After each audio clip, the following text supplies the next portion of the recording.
Alright, Shalom. Before I start, I'm going to give all praises to Yahweh, Bahasham, Yahweh Shai, Bahasham, Rachakorash, to honors to the elders and apostles of Great Millstone. Peace, blessings, and salutations to all the elect Akim, Wa'akwath, learning, teaching, and truth and sincerity under the video through the Spirit. Your brother Malak from GMS Detroit.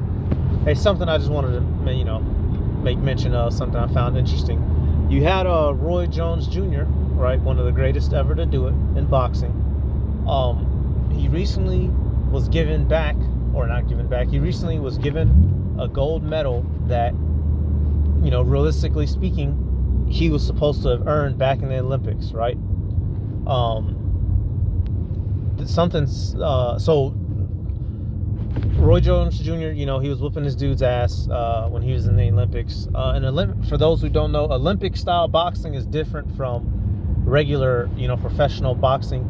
The emphasis in Olympic boxing is touch and go. Hit them, quick combos, light and fast.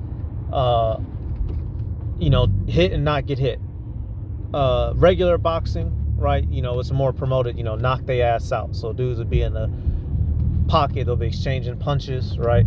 That's why if you ever seen Olympic boxing, it's dudes don't get knocked out as much in Olympic boxing. The style is touch and go, right?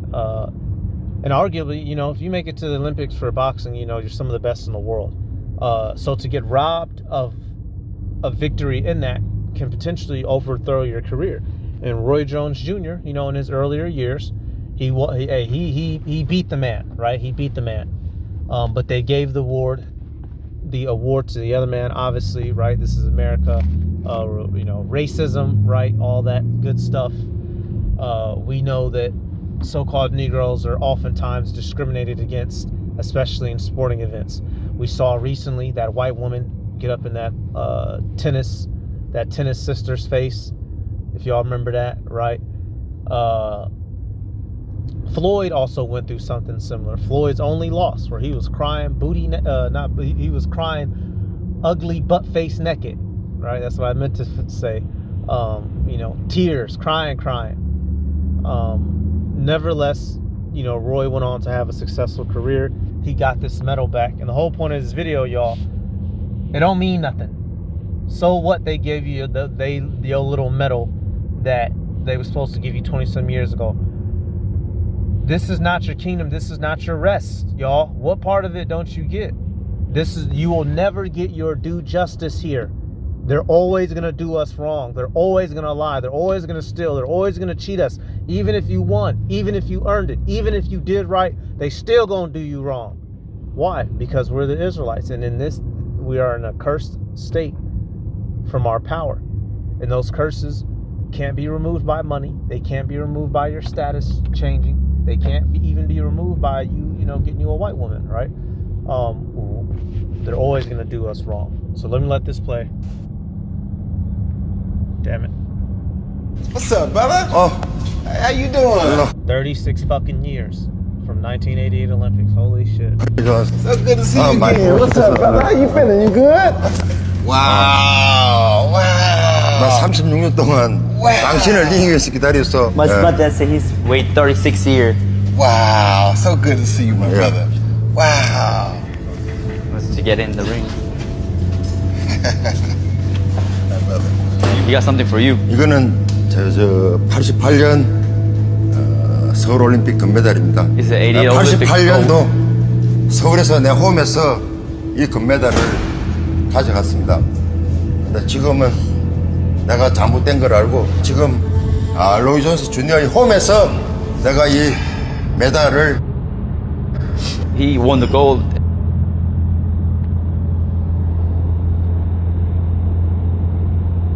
At the time he had the gold, but he wants to give it back to you. That it belongs to you. Wow.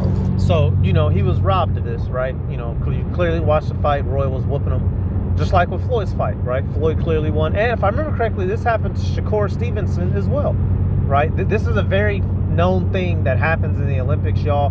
They love to rob Jake of their victories through some sort of superficial means. So in knowing that this is not our world, what manner of persons ought ye be in all holy conversation and godliness. That's how I look at it, y'all. So this really doesn't mean anything for us. This don't do our people no better. We're still down bad. We're still cursed. Yeah, okay, he gave you the little gold back, but I'm gonna bet they didn't overturn that loss officially. How about that? Which Roy went on to have a bigger and better career than this guy, but it doesn't change the fact, y'all. This doesn't mean anything. This doesn't fix it. This ain't a big enough of a band-aid for all of our boo-boos. We've had our heads cracked here, fed to gators. And just because one nigga got a little gold, don't mean we good. Let me get this real quick. Let me get this real quick.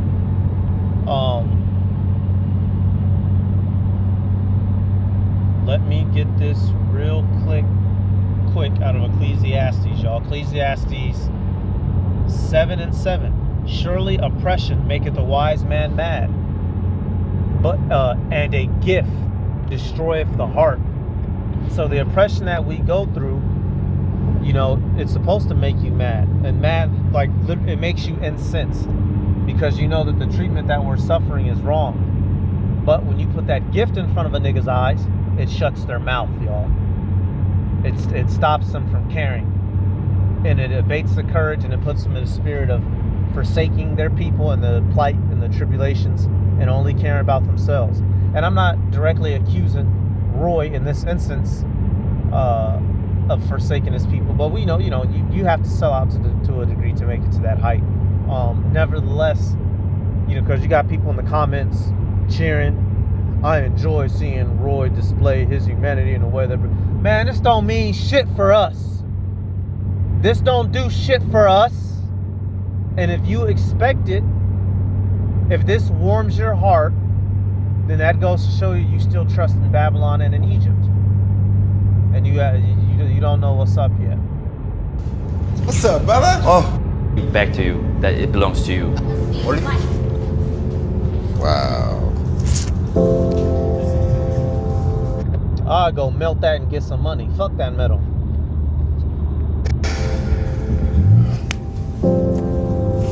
That is crazy. And I'm talking shit. He can be emotional about it, right? Because it affected his life personally, right? A lot of controversy went on behind it. That could have effectively ended his career. But I'm talking about, the rest of the niggas, right? This is not an accomplishment for our people. Life isn't good for us now. This doesn't mean that we all have a shot and a chance now. God damn it. This should be more proof that we're living in an unjustifiable system that, as long as we stay in it, we'll continue to be subject to these kinds of things. Under a minute left. Second round, and Jones caught Park with a counter. And So Floyd was tagging his ass.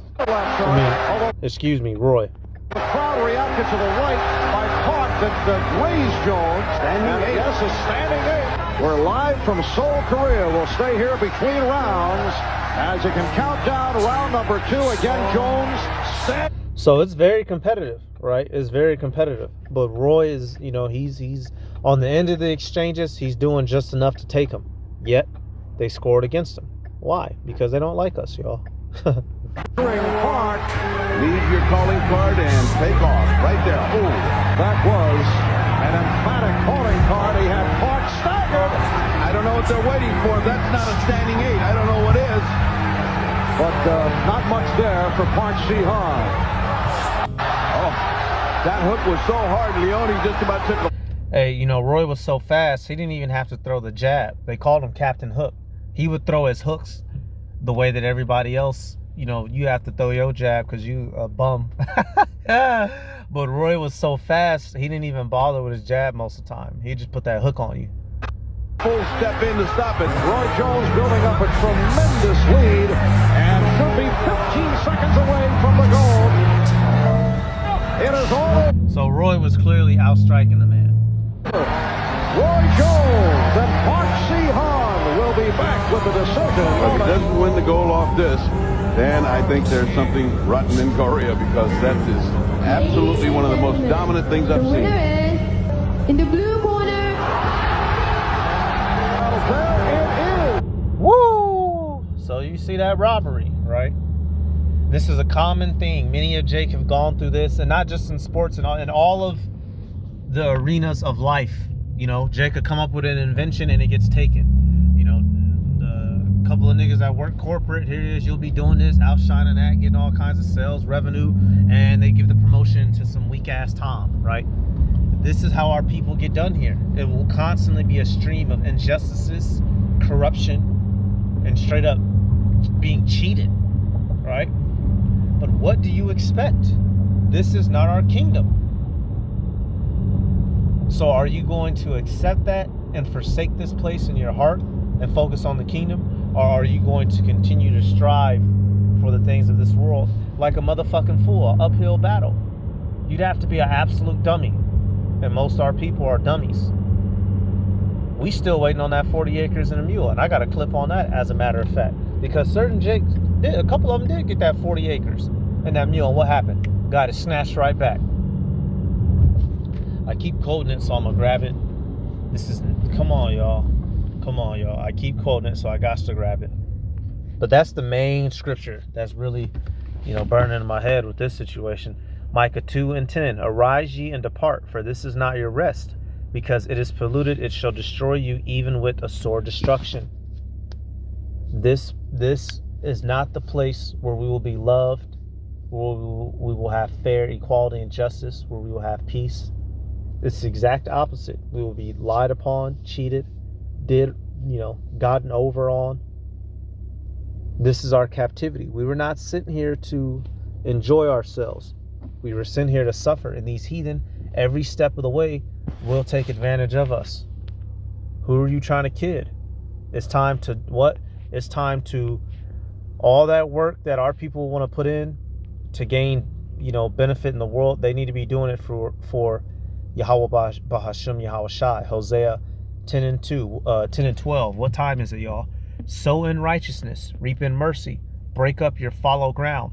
For it is time to seek Yahweh Bahashim Yahweh Shai till he come and rain righteousness upon you. That's what time it is, y'all. It's time to seek the Lord, because that's our only true answer.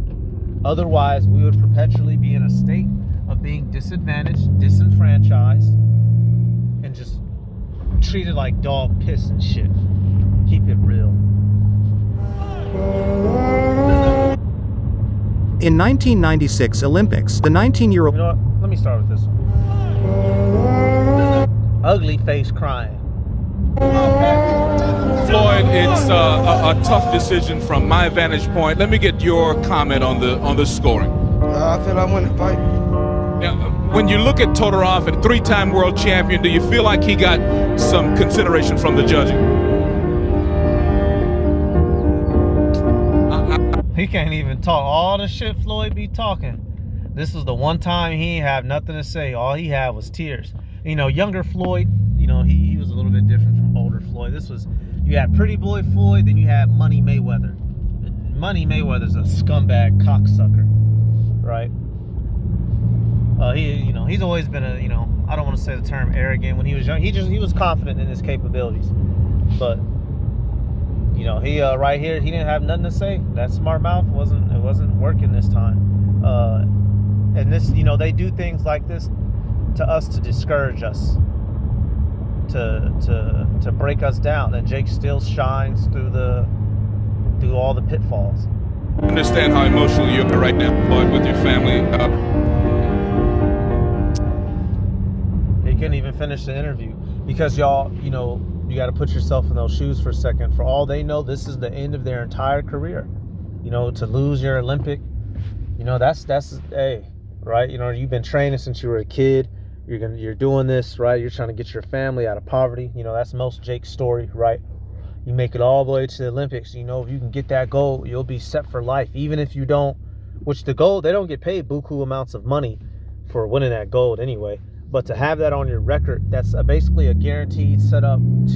You at least gonna have a good route in the professionals, right? So to miss that, it's like, damn. You might be back in the pole house in a minute. Fall off into obscurity. Might not be able to get booked for nothing. So, but that's what what did you expect something different here in America? Did you expect something different in the land of your captivity? Did you really think that they were going to let you live it up and be free? No, come on, Jake. In 1996 Olympics, the 19-year-old boy Floyd Mayweather fought against a 27-year-old Serafim Todorov in the semi-final match. But Nigga old as hell. something happened that day that had never happened in Olympic history. Floyd was just one step away from the gold medal, and after the bout completed, everyone thought that Floyd had won the match, as it was very apparent to most people that he had connected more punches than his rival, and even the referee thought the same way, because when the result was announced, the ref probably didn't hear the names, so he raised Floyd's hand due to his intuition. However, when he realized that he had made a mistake, and Floyd was ended up with bronze and had lost just by a single point, so he corrected himself and raised Serafim's hand. In 1996, Oh, wow. Now, I didn't know that, so that's even worse. To think you had it, then got... Right here, the last man to beat Floyd Mayweather Jr. Yep, he ain't, you know, professionally, right? He hasn't lost a fight. 50-0. But that night, right? So, he got robbed. And my thing is, again, y'all, you're going to keep getting fucking robbed.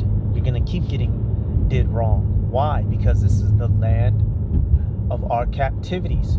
We were not brought here to shine. We were brought here to suffer. So to expect anything less is fucking folly. You gotta be real with yourself, y'all. So what are we striving for? We're striving for the kingdom, because all the carnal things of the world you can strive for and you can be stripped of them. But what we're striving for is immortal, and it is incorporeal. It is intangible. They can't take it and tear it from us. They can't steal it. They can't lie. They can't quote some faggot ass statistics and get it up from under us, y'all. 1 Corinthians 9:24, it says, "Know ye not that they which run in a race run all, but one receiveth a prize? So run that ye may obtain." So literally, y'all, physically, right, in a real race, people run to win an actual prize. Nobody wants to compete for last place, right? Optimally. Ideally. Verse 25, "And every man that striveth for the mastery is temperate in all things." Now they do it to obtain a corruptible crown, but we an incorruptible. So what you should be fighting for is that incorruptible, y'all. The glory at the return of Yahweh B'Hashem Yahushai that will be given, Lord willing, if we're of that number, the new bodies, the kingdom, the peace, the salvation, the righteousness, the holiness, the knowledge, all of it. That's what we're fighting for, because that cannot be taken from us, y'all. They can't take it. They can't steal it. None of that. Let me get one more clip. So, hey, I mean, shit, good for him, right? He got his little medal. But he the only one that should be celebrating. The rest of our people, that ain't no fucking victory for us. All the rest of you niggas, after you get done watching that clip, and after it warms your little heart, I'm so happy for us. Because you know how niggas talk. We finally... Ain't no finally nothing, you dumb nigga. Ain't no finally nothing, nigga. See, look, this is that one I was talking about. I can't speak on what her intentions were. Here it is. She got disrespected all up in her face. This is a common thing, how they do us. And if you act up and do something or say something, then you'll be painted the bad guy. Come on now. All right, so I got this right here. This phrase, right? 40 acres and a mule. As you say, a lot of people thought, okay, this just never happened. And your reporting is called 40 Acres and a Lie. What's the truth behind this program? What do people not know? What people don't know is that it wasn't just a promise that was broken. People received land titles.